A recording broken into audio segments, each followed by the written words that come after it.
So, it is time for us to board the Boeing 777-9. Now, it's been about 2 years since I boarded this plane. And now I'm going to see what all the cool stuff that they have. Positive facts, and I can send you guys these ones because they're very well professionally No, they'll go made. through it. Our team will go through it. We got a whole people that go through it. See? Oh, that's awesome. All right. So, welcome aboard. And let's see if we can saunter in.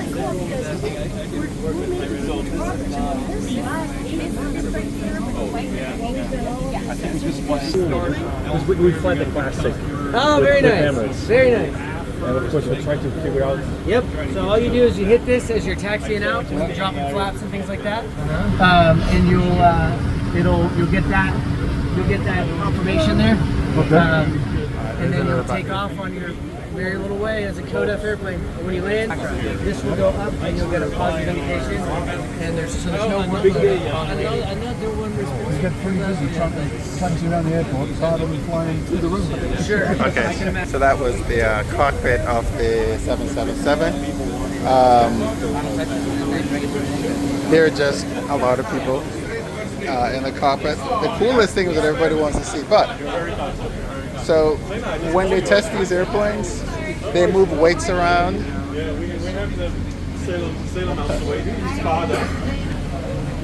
Yeah, pictures are good. Feel free to. Yeah. So this is when you get to see the airplane like you've never seen it before. You get to see all the. So what you see is this window, right? So that's what's all behind the window. That's all the stuff that's behind. Now, if you happen to get this one, you won't have a window. Or this one, you won't have a window. And so people always ask why, right? Okay, look. You see that? All those pipes are running air conditioning. And if you come back over here, the same pipes are running the air conditioning. So you obviously can't have a window there, and that is why you do not have a window on these airplanes when that happens. And people get super bent out of shape for that, but that is typically the reason. So other than again, because I might have put the camera in the way. Let me back up a little bit. Now here, it's going to be the same thing. You can actually see all the ducts. Oh, sorry, go ahead. Okay. So that's it. Usually the bathroom, the toilets are probably going to be right there. Now these are just test seats. This is not going to be what's there. So now everyone's doing their interviews. And there is a spot where they're trying to show you the difference between the 777X and the A350. I'll come back to check that out as soon as these people have moved.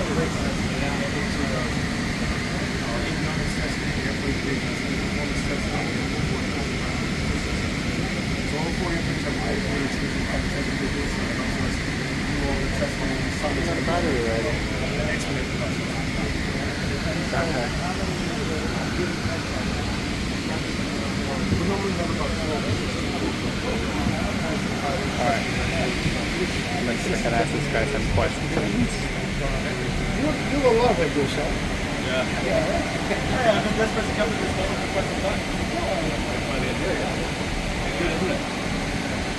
When do you expect to deliver the first? Alright, so what's your name? So my name is Malik. I am a flight test ground operations engineer on the 777X. So what does that mean? What do you do? So my job as a ground operations engineer is actually two-part. Okay. In the office, my job is to maintain the airplane's configuration while it's in flight test. So we manage all hardware, software, installations on the airplane. Okay. Whatever hardware, what kind of brakes we have, what kind of engine software we have, we manage that configuration. Very cool. The test conditions are doing. Then on the airplane, my job is to maintain the airplane to go straight in center of gravity. We have the water barrels on the forward side of the airplane and the aft side of the airplane. As you burn fuel, the center of gravity moves. We're going to take the water from the aft part of the airplane moving forward to keep the airplane center of gravity in a specific band for the whole flight. So, but when you're flying, how does that happen when you're flying? When it's actually commercially flying?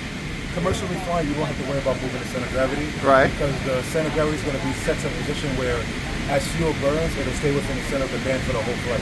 Oh, okay. When we're testing, we're trying to test at the worst case scenarios. Forward limit, aft limit. So that's what requires us to move the water because the airplane can't naturally keep it in that center of gravity for more than 4 or 5 hours. Perfect. So how did you get started doing all this stuff?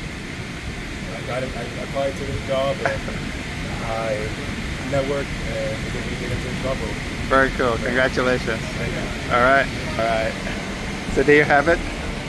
How the center of gravity stuff works in the plane, which is the stuff you just don't think about. Oops. So they say. Perspective. So you don't see all. Thank God we don't see all that stuff when we fly. But this is all the cool stuff. Okay. More test equipment. Oh look, they're using a Dell, they're not using Apple. Ha ha ha. That was a long time ago. I had a different uniform, huh? More cool stuff.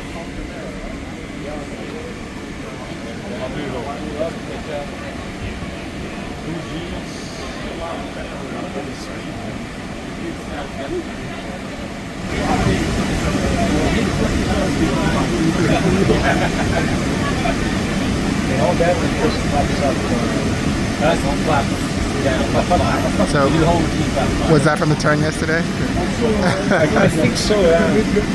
Wow, They that's said today impressive. they'll do better. I know, I was like, how do you top that? Fun. Performance guy, but yeah. Wow. Okay. So just more monitoring equipment. When you step on the airplane as a passenger, of course you never see any of this, right? You just come in, you take your seats because you want exit row, you'll sit right there. You're probably standing where the galley would normally be on this plane. Now this aircraft is longer because we are at the back and we still got more to go. Because we've got, there's one exit up there, there's another here, there's a front, so there's 1, 2, 3, that's Sam Chewy there. There's another exit back here. And you got the wingtip, the famous wingtip that everybody likes. It's just hanging up here.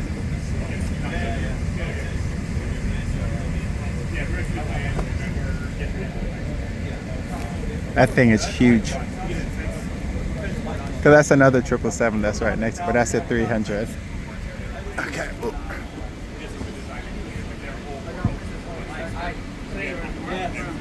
Hello, sir. Oh, sorry, go ahead. Just tell me your name and what do you do?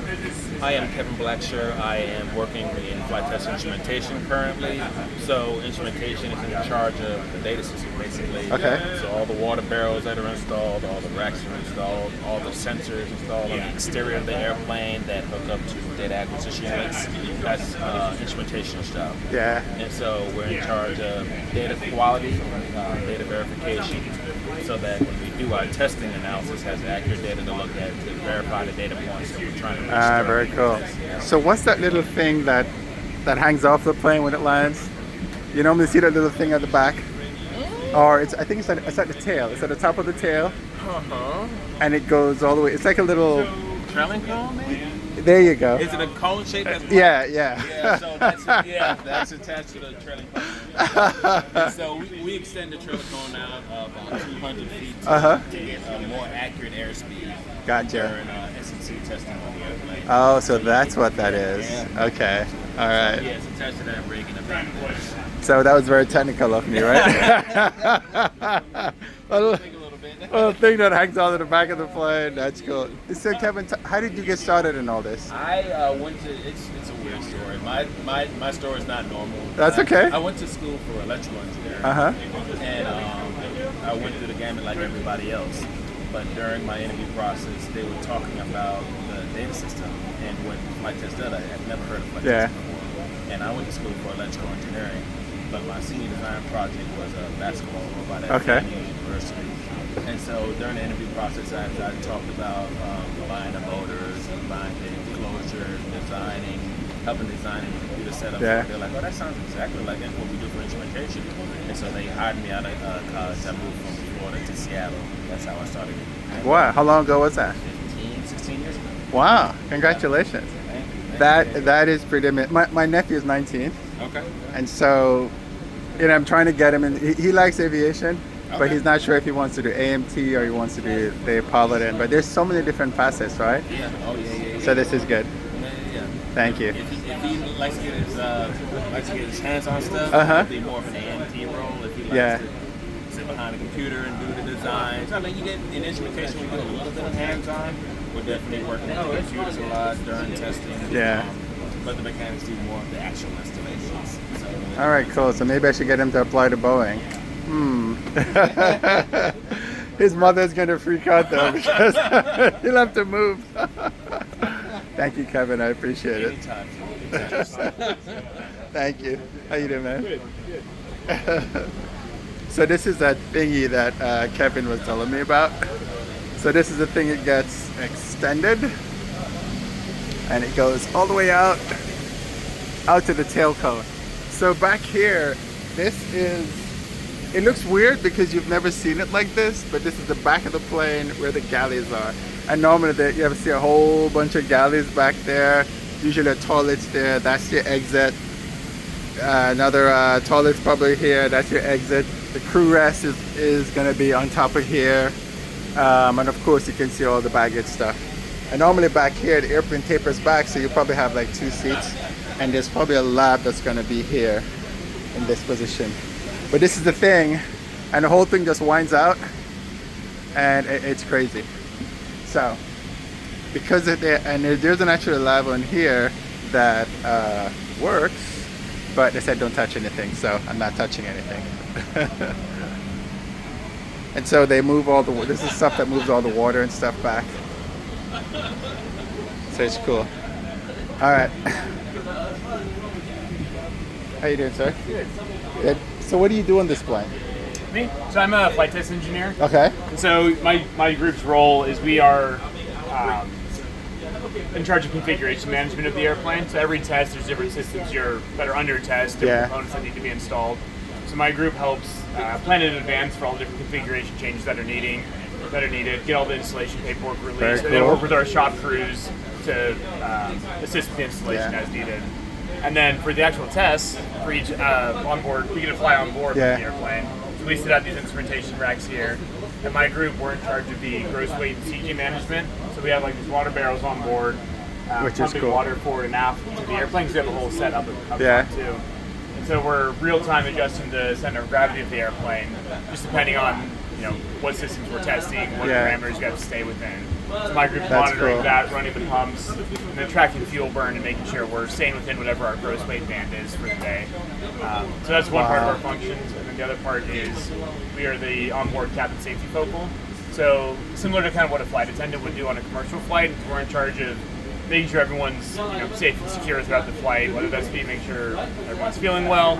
If there's any emergencies that come up, we'd be in charge of operating and armoring and opening the doors. Things like that. So you're a flight attendant trained?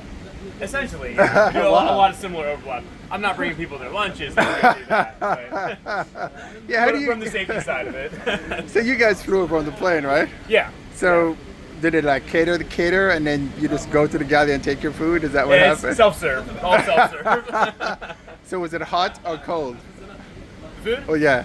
Usually cold. We don't quite have the full galley set up on this airplane. Oh, come on, so there's no coffee, there's no tea. Big ice chest, throw some ice in there. We do have coffee though. We gotta have coffee. I know, that's funny. Oh, that's cool. So how much water is on board? So it depends. These barrels can hold, I believe each one is up to about 3,000 pounds.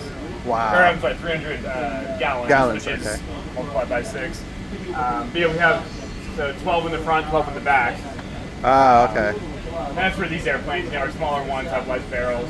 some of our test airplanes don't have any. Yeah. But yeah, this one's about 300 pounds across 24 barrels. Oh, that's just... We can move a lot of them. Gotcha. Well, I'm looking forward to flying on it. It's Yeah, it's I'm good excited stuff. to get it out to Yeah, the general public to fly on. It's a great airplane. I love it. I know. It's good to watch. Yeah. Well, thank you. Yeah, well, enjoy your tour. You too. What was your name? Justin. Justin.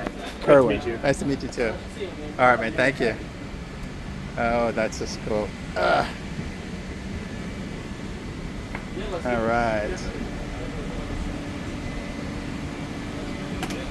Okay. So I'm thrilled. Kevin, thank you.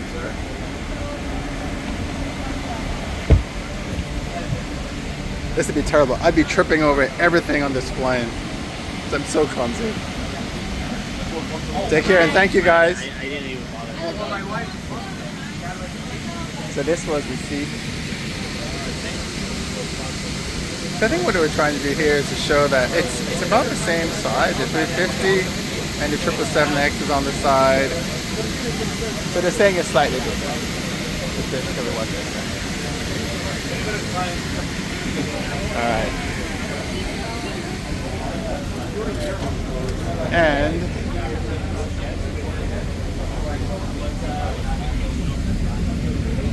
there she is. 777 to 777. They're gonna kick us off soon. But